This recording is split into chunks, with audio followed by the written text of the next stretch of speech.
In the act of understanding planet Earth and what it entails of, as well as the act of our becoming as human beings, there are two fundamental things that we must consider as foundational to our journey in experiencing and inhabiting life.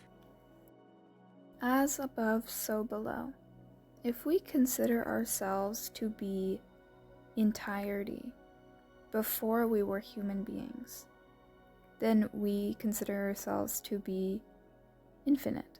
But as we have descended down to Earth, we have an entirely different structure of living that requires a different type of approach in traversing it. We can clearly see a divide between these two polarities, between masculine and feminine nature. The infinite does not have a relation. It is everything. So in order for entirety to create a relationship, a dynamic, it needed to split itself into two polarities that are seemingly opposite but are actually very intertwined and intimately involved with one another. Calling these two energies parent energies wouldn't be misleading, because it is these two energies, when in relationship, conspired to create a diverse amount of possibilities within the physical and subtle realms. This is what we know to be spontaneous organization of a reality as we know it today. As above, so below. If everything is ultimately entirety, there is a connection to every single thing that exists on this planet. We will be able to uncover a multiplicated, infinite amount of combinations that have led to a particular fixed entity being connected to the most craziest things. It's like a family tree just for the entire universe. It is essentially a universal map that allows us to put together the pieces of unity. Ultimately, these two energies do not need a name, but it is certainly required of us to give them names. Although they don't have a particularly distinct name, we can refer to them as volatile and fixed, male and female, yin and yang, night and day. Any opposing thing that you can think of can be put into one of these categories.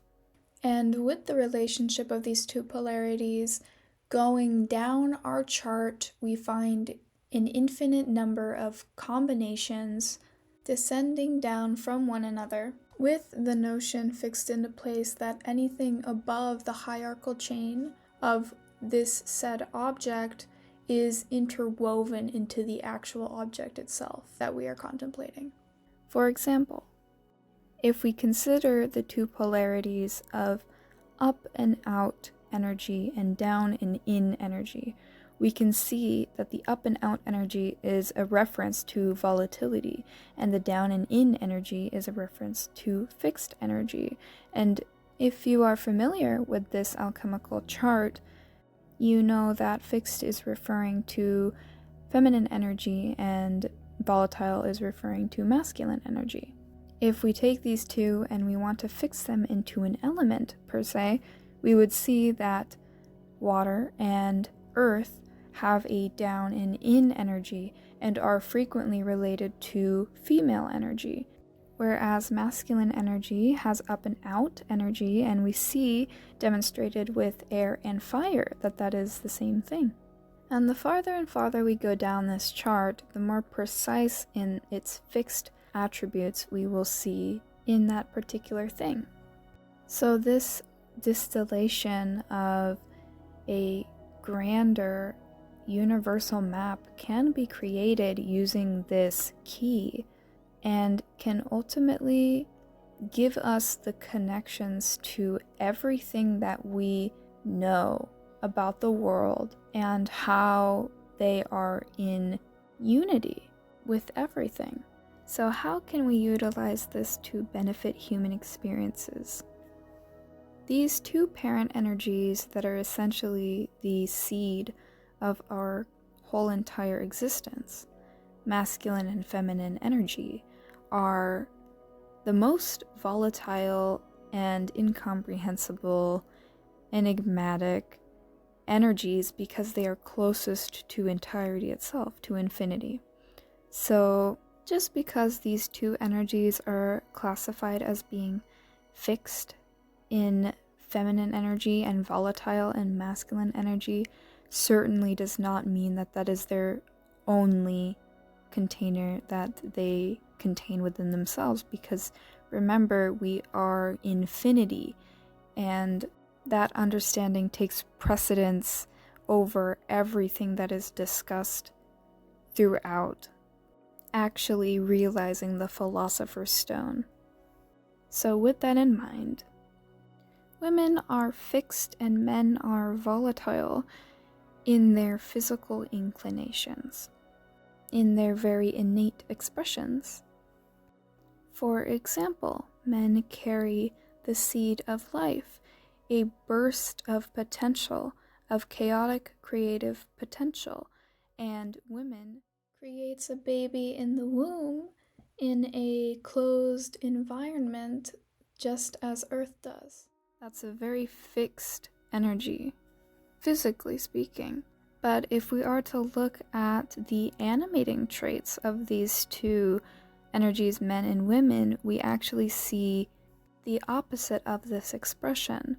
So women are volatile and men are fixed in how they present themselves, in identity, in thoughts, in ways that their brain is wired, in their perspectives, in their emotions. Women are more chaotically creative and intuitive, imaginative, emotional manifestors, whereas men are more structured, linear, consistent, orderly, directional, physical manifestors. It's important to mention that the fixed trait of women and the volatile trait of men are not gone from this equation whatsoever. It's just while we're focusing on our identity, the expression of volatility in women and the fixed nature of men is more prevalent. This understanding allows us to see just how crucial it is to always look at the other side of the coin. Because in some way, shape, or form, the opposing nature of something is valid and true, because we cannot have one without the other. So we see an interesting mirror-like effect demonstrated in human beings in this way. So what exactly is the point in understanding this? Well, if the goal is being the best version of yourself, contributing to planet Earth with your gifts and passions, and uplifting the Earth as a collective, then the first order of business is actually balancing these volatile and fixed expressions within you. Balance not looking 50-50, but looking like the ratio of these two to which your identity allows. So in order to marry these two energies, essentially become something like the infinite, we would want to look towards the 7 stages of alchemy: calcination, dissolution, separation, conjunction, fermentation, distillation, and coagulation. Coincidentally, we want to also pay mind to the 7 major energy centers of our body, the 7 chakras. So going through the spiral, non-linear experience of the alchemical stages is going to shake your ego up, especially in the 3 beginning stages. Just as the 3 lower chakras, we are doing the gross work during those phases, which can essentially be related to the breaking down of an unrefined ore that went through situations and circumstances that was required in order for it to be considered a gemstone. We must have a hold on our challenges that have created the plot of our life in order to actually transform it into something like a diamond. This would be the process of unlearning, tearing off the masks, understanding what you've identified with that isn't actually who you are at the core, etc. We want to temper the ego so that it no longer has control over our present reactions. It is no longer useful in the journey of creating our reason. Its authority is the byproduct of our unknowing.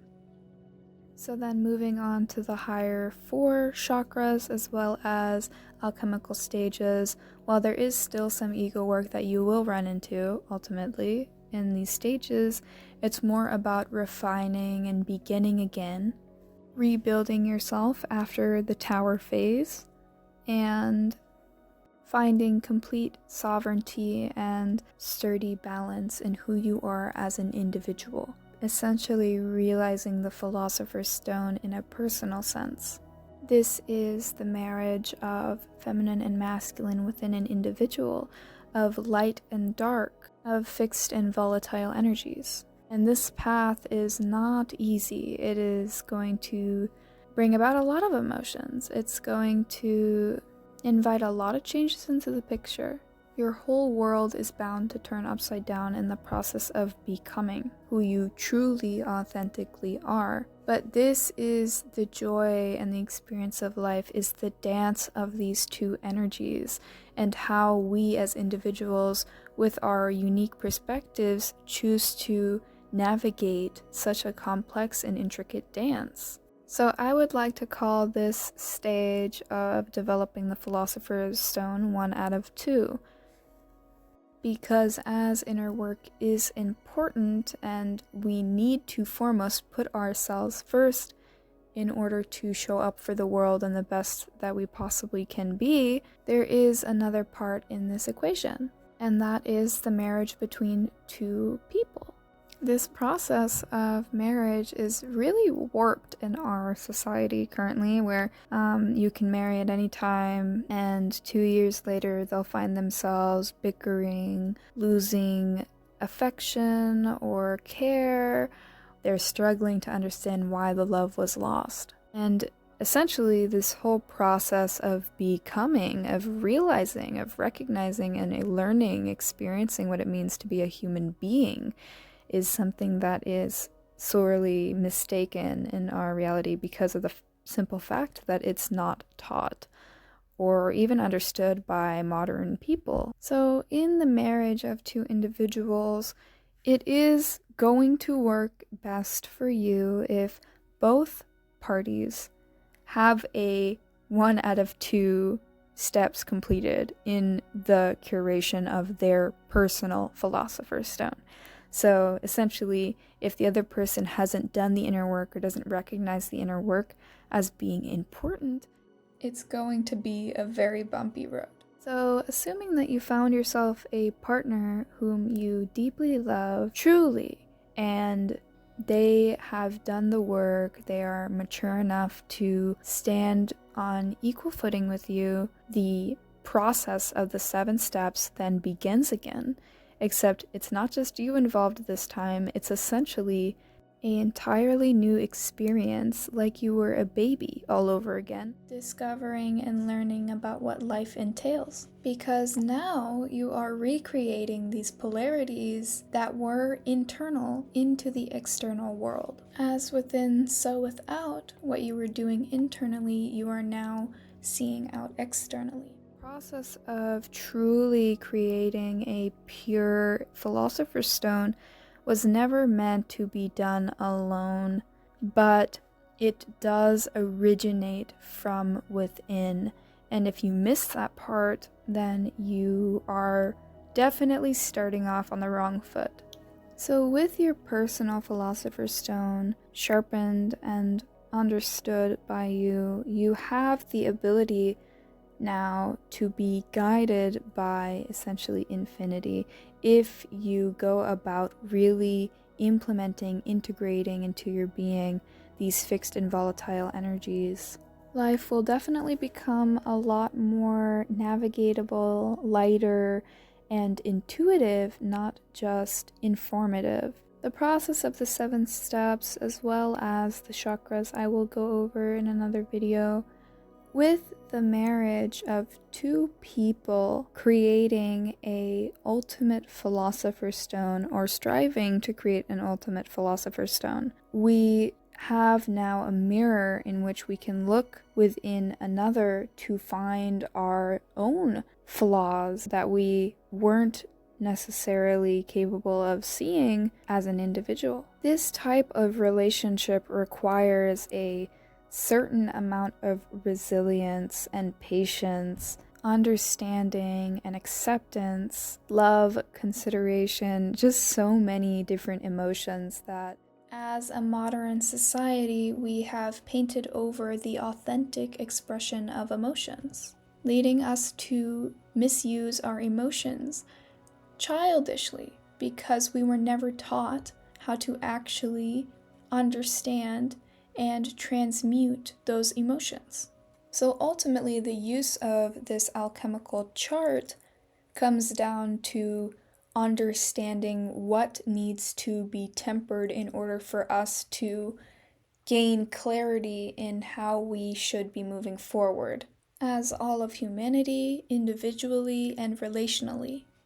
This chart is the key to creating the united map of the world in tandem with going through the alchemical processing as well as the energetic portal openings within the self and within co-creating with another. Our brain is wired to retain information via pattern recognition. This is no mistake. This is the way that nature teaches us. The ancients knew this and learned through nature's cyclical teachings. If you think about how anything could have been created in this world, it all happened through spontaneous organization. Whether it be a medicine, whether it be cake, whether it be love, language, religion. It is the birthing place of everything that we have today. And that concept slowly drifted away from us as we moved towards a scientific revolution and became more rigid in requiring quantified calculations to prove something as being true. And nature is not something that is willing or able to be quantified.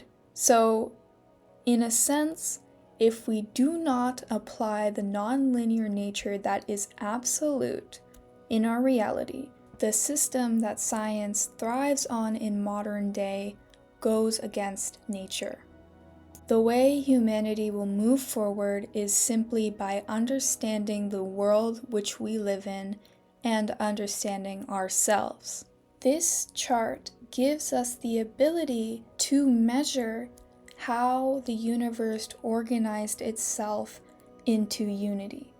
Reality is the earth going through the 7 stages of alchemy and being challenged by the 7 portals that are the chakras. And this map can be the process of how that all unfolded. Even though this information can be disregarded, it isn't something that is capable of ever going away. It is the genuine nature and quality of the planet, of life, of how we are supposed to go through this experience. On the path of committing to unraveling the sequence of life and committing to our individual and collective becoming, the structure painted through alchemy and Hinduism, we have major potential in skyrocketing the trajectory of our evolution.